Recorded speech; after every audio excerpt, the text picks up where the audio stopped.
హరే కృష్ణ, అందరికీ నమస్తే. భగవద్గీత చాప్టర్ 10 విభూతి యోగం. ఇందులో మొత్తం 42 శ్లోకాలు ఉంటాయి. ముందుగా భక్తి యోగం స్టార్ట్ అయినప్పటి నుంచి లాస్ట్ ఫ్యూ చాప్టర్స్లో శ్రీకృష్ణుడు ఏం చెప్తుండంటే, మీరు పూర్తిగా భక్తి విశ్వాసాలతో నా మీద నమ్మకంతో నన్ను ఆరాధించండి. ఎలాంటి కండిషన్లు ఉన్నా, ఎలాంటి పాపాత్ముడైనా, ఎలాంటి పొజిషన్లో ఉన్నా ఒకసారి భక్తి మార్గంలోకి వస్తే స్లోగా వాడి పాపాలన్నీ కరిగిపోయి మోక్షానికి ప్రాప్తి పొందుతుంది. కర్మ మార్గం జ్ఞాన మార్గం కన్నా భక్తి మార్గం చాలా సింపుల్, ఈజీ ప్రాసెస్. దీంట్లో మీకు ఉండాల్సింది ఓన్లీ నమ్మకం అని చెప్పిండు. ఇక్కడ శ్రీకృష్ణుడు అర్జున్తో ఏమంటుండంటే, అర్జున, నీకు నా మీద పూర్తి నమ్మకం ఉంది, నాకు పూర్తి విశ్వాసం ఉందని నాకు తెలుసు. బట్ నీ నమ్మకాన్ని ఇంకా దృఢంగా చేయడానికి, ఇంకా స్ట్రాంగ్ చేయడానికి నా ఒక గ్లోరీస్, నా ఒక విభూతిస్ ఆర్ మేనిఫెస్టేషన్స్ ఆర్ ఎక్సలెన్స్ కొన్ని చెప్పాలనుకుంటున్నా. అంటే ఈ సకల చరాచర జీవకోటిలో ప్రతి రేణువులోను, ప్రతి అణువులోనూ భగవానుడు ఉన్నాడని, శ్రీకృష్ణుడు ఉన్నాడు అనేది వాస్తవం. కానీ అందులో నా ఒక కొన్ని గొప్ప విషయాలు మీతో షేర్ చేసుకుంటా అని చెప్పేసి ఇందులో ఎక్స్ప్లెయిన్ చేస్తుండు. అవి ఏంటివి అనేది చూద్దాం. ఇక్కడ నేను ఎలాంటి స్టోరీస్ ఆర్ ఎగ్జాంపుల్స్ చెప్పట్లేదు. ఓన్లీ ఈ వీడియో స్టార్టింగ్లో ఒక ఎగ్జాంపుల్ చెప్తా. మొత్తం ఈ చాప్టర్లో ఉన్న 42 విభూతిస్ యాస్టీస్ తెలుగు ట్రాన్స్లేట్ చేసి ఎక్స్ప్లెయిన్ చేస్తా. లాస్ట్లో ఒకే ఒక ఎగ్జాంపుల్ చెప్తా, 30 సెకండ్స్ ఎగ్జాంపుల్. దాంతో ఈ చాప్టర్ మొత్తం మీకు అర్థమవుతుంది. ఈ చాప్టర్లో భగవంతుడు యొక్క గ్లోరీస్ ఇంకా డెప్త్గా అర్థం కావాలంటే ఈ చాప్టర్ మీకు ఖచ్చితంగా యాజ్ ఇట్ ఈజ్ మొత్తం డిస్క్రిప్షన్ ఉంటుంది చూసిన, శ్లోకంకి కింద భావం మాత్రం ఈరోజు నేను చెప్తున్నా. పూర్తి డిస్క్రిప్షన్ మీరు చదివితే ఇంకా బెటర్గా అర్థమవుతుంది మీకు. So let's get in to the chapter first. మీరు 10th క్లాస్ అయిపోయిన పిల్లలకి ఇంటర్మీడియట్లో జాయిన్ చేయాలంటే ఎవరో విజయవాడ నుంచో వైజాగ్ నుంచో ఫోన్ చేసి, మీ పిల్లలది 10th అయిపోయింది కదండి, మా కాలేజ్లో జాయిన్ చేయండి, మీరేం భయపడకండి, మీరు పూర్తి మా మీద నమ్మకం పెట్టండి, మీ ఓడు స్టేట్ ర్యాంక్ కొడతాడు, ఐఐటీలో ర్యాంక్ కొట్టి ఇస్తాం, జాయిన్ అంటే చేపిస్తారా? చేపియం కదా. లేదు సార్, మేము క్యాంపస్కి వస్తాం, క్యాంపస్కి వచ్చి చూసి మొత్తం అదంతా ఫెసిలిటీస్ అప్పుడు డిసైడ్ అవుదామని చెప్తాం కదా. ఒకసారి మనం intermediate, it maybe Narayana, Sri Chaitanya, Gautami, Pragati, ఏదైనా కానీ కాలేజు, అక్కడికి వెళ్ళిన తర్వాత మనకు వాళ్ళు ఏం ఎక్స్ప్లెయిన్ చేస్తారు, మా దగ్గర ఐఐటి కోచింగ్ ఉంది, త్రిబుల్ కోచింగ్ ఉంది, ఇట్లా 100% పాస్ రేషియో ఉంటుంది పిల్లలతోటి, ఇన్ఫ్రాస్ట్రక్చర్ ఇలా ఉంది, హాస్టల్ ఫెసిలిటీ ఉంది, హాట్ వాటరు, ఇంత హైజీనిక్ ఫుడ్ పెడతాం, ఎక్స్పీరియన్స్ ఫ్యాకల్టీ, ఇట్లా central AC, library, IIT coaching, triple coaching, మాకు ఆల్ ఇండియా ర్యాంక్స్ ఇన్ని వచ్చినాయి, స్టేట్ లెవెల్ ర్యాంక్స్ ఇన్ని వచ్చినాయి, 1000/1000 వచ్చినాయి అని చాలా వాళ్ళ కాలేజీలో ఉన్న గొప్ప గొప్ప విషయాలన్నీ మనతో షేర్ చేసుకుంటారు కదా. దానివల్ల ఇంకా మనకు కాన్ఫిడెన్స్ పెరిగి మన పిల్లల్ని ఆ కాలేజీలో జాయిన్ చేస్తాం, అంతే కదా. జస్ట్ ఒకరు నారాయణ అంటే మంచి బ్రాండెడ్ కాలేజ్ అని డైరెక్ట్ అట్లా జాయిన్ చేయకుండా వెళ్ళి ఫెసిలిటీస్ చూసి మంచి బ్రాంచ్లో జాయిన్ చేస్తాం. సేమ్ అదేవిధంగా ఇక్కడ శ్రీకృష్ణుడికి కూడా అర్జునుడు, ఇప్పటి వరకు నువ్వు నన్ను పూర్తిగా నమ్మినావు, పూర్తిగా విశ్వసిస్తున్నావు, నీకు పూర్తిగా భక్తి ప్రేమ నా మీద ఉంది అర్జున.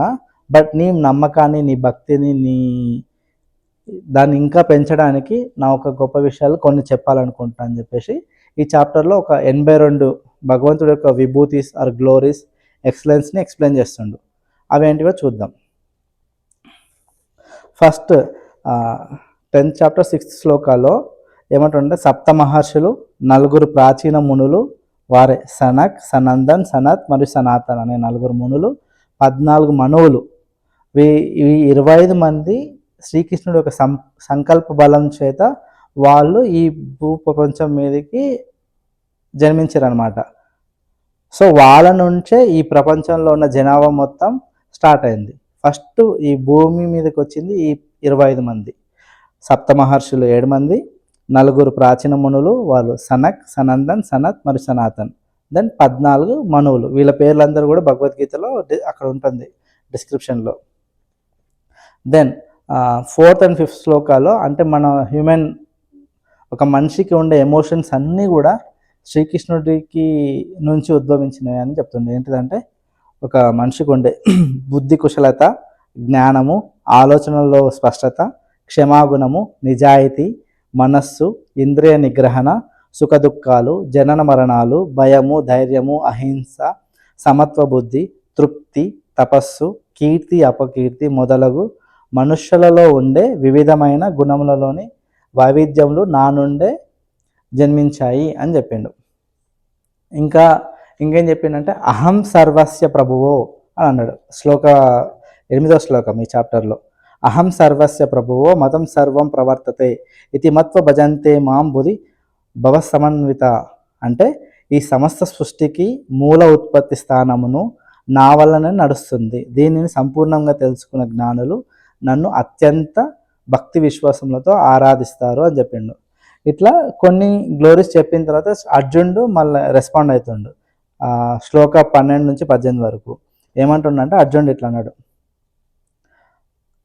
శ్రీకృష్ణ, నువ్వే పరబ్రహ్మవు, పరంధాముడవు, సర్వోన్నతమైన పవిత్రం నూనర్చేవాడివి, నిత్య సనాతన భగవంతుడివి, ఆది పురుషుడివి, జన్మరహితుడివి మరియు అత్యున్నతమైన వాడివి. మహర్షులైన నారదుడు, అసితుడు, దేవలుడు మరియు వ్యాసుడు వంటి వారు ఇది ఆల్రెడీ చాటి చెప్పారు నీ గురించి. ఇప్పుడు స్వయంగా నువ్వే నాకు చెప్తున్నావు. అదే that makes me more happy, more over Joy. నువ్వే నాకు డైరెక్ట్గా నీ ఒక గొప్ప గొప్ప విషయాలు చెప్తున్నందుకు నాకు ఇంకా సంతోషం ఉత్పొంగుతుంది, ఇంకా తెలుసుకోవాలనిపిస్తుంది. సో ఇంకా నీ గురించి వినాలనిపిస్తుంది. ప్లీజ్ గో హెడ్ అని అర్జున్ శ్రీకృష్ణ అడుగుతాడు. ఇంకా చెప్పు అని అంటుండనమాట. సో అప్పుడు 19వ శ్లోకం నుంచి 42 శ్లోకాల వరకు భగవంతుడు చాలా బ్యూటిఫుల్గా చెప్పిండు అనమాట. ఎక్కడెక్కడ శ్రీకృష్ణుడు ప్రజెన్స్ ఉంటుందని మొత్తం 82 గ్లోరీస్ గురించి. అదేందో చూద్దాం. ఏంటంటే I am the seed of all existence, without me nothing can exist, either moving or non moving. ఈ సృష్టిలో, ఈ యూనివర్స్లో ప్రతి దానికి బీజం, సీడ్ అనేది శ్రీకృష్ణుడే.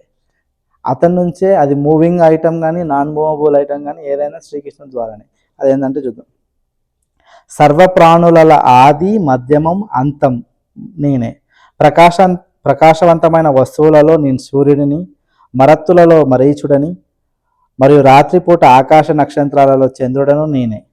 వేదంలో సామవేదము, దేవతలలో ఇంద్రుడను, ఇంద్రియములలో మనసును, ప్రాణులలో చైతన్యమును, రుద్రులలో నేను శంకరుడను, అసురులలో కుబేరుడను, వసువులలో అగ్నిని, పర్వతాలలో మేరు పర్వతమును, పురోహితులలో బృహస్పతిని, సేనాపతులలో కార్తికేయుడను, జలాశయాల్లో సముద్రముని నేనే అని తెలుసుకొనుము.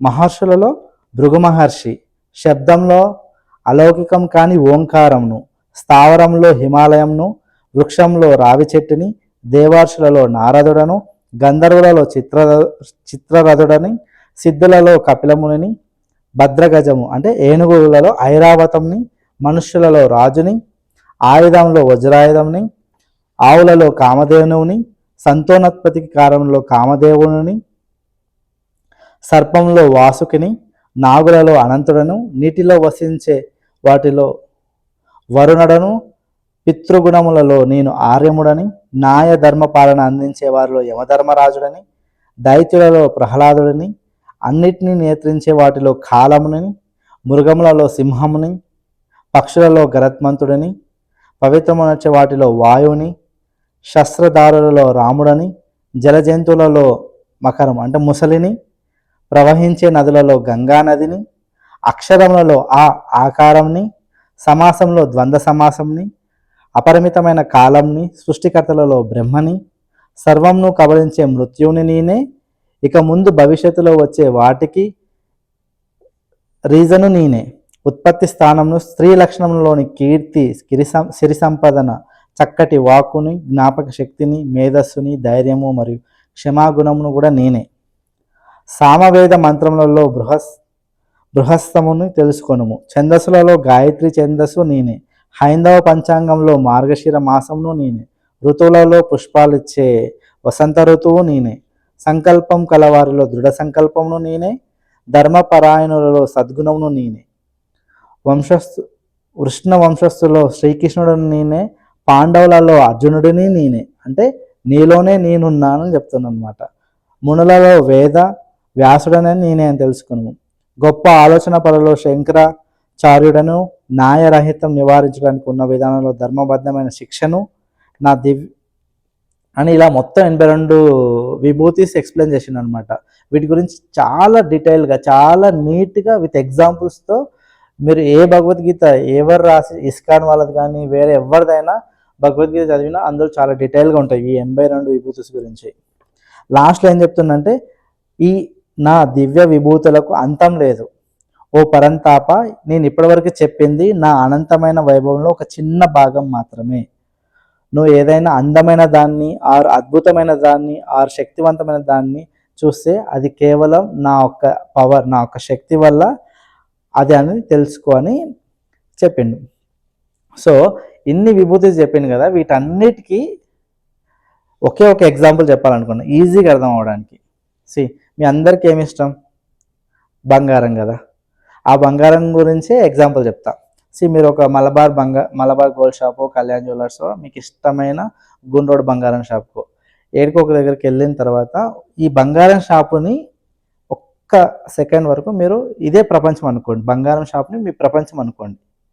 అయితే బంగారం షాప్లో మనకి ఏమేమి ఉంటాయి వస్తువులు?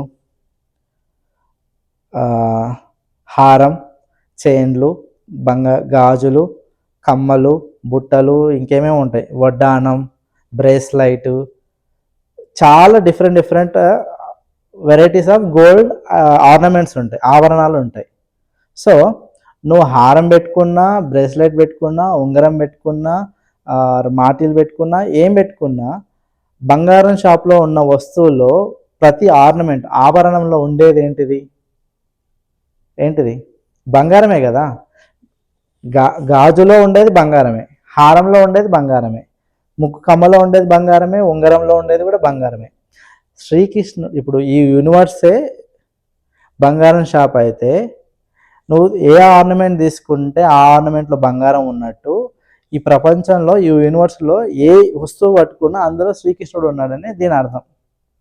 ఐ హోప్ అర్థమైంది అనుకుంటున్నా. ఎగ్జాంపుల్ మళ్ళీసారి రిపీట్ చేస్తాయి. ఎగ్జాంపుల్, ఈ ఒక బంగారం షాప్ని ఒక యూనివర్స్ అనుకుంటే ఆ యూనివర్స్, ఆ బంగారం షాప్లో ఉండే ప్రతి వస్తువు, ప్రతి ఆర్నమెంట్, ప్రతి ఆభరణం, అది బంగారు గాజైనా, వడ్డానమైనా, ఉంగరమైనా, చిన్న ముక్కు పుడకైనా, ఆ బంగారు ఆభరణంలో ఉండేది ఏంటిది? బంగారమే కదా.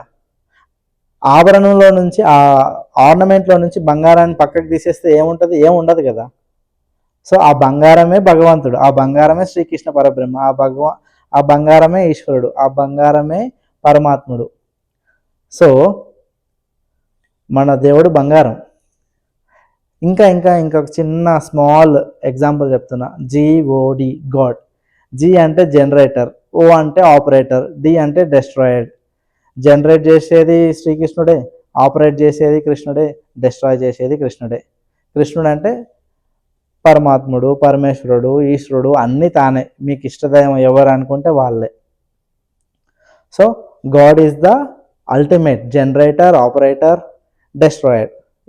ఈ ఒక్క చాప్టర్ ఈ 3 అక్షరాలు గుర్తుపెట్టుకుంటే చాలు. GOD.